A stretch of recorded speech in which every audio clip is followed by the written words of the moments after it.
I also need to give instruction.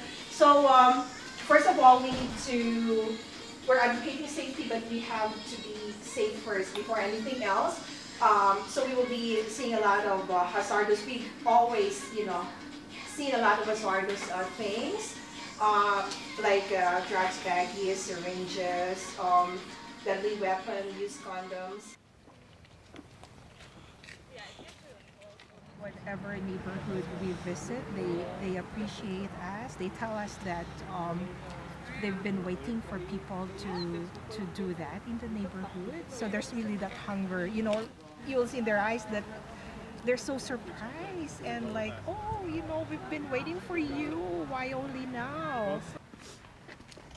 That has to be picked up because they could use anything that could be used as a weapon, or they could use it on themselves, like a pipe or wherever. You see this? It's a stain. Yeah. Yeah, that's a Yeah. Okay. You see? You put that in there. Yeah.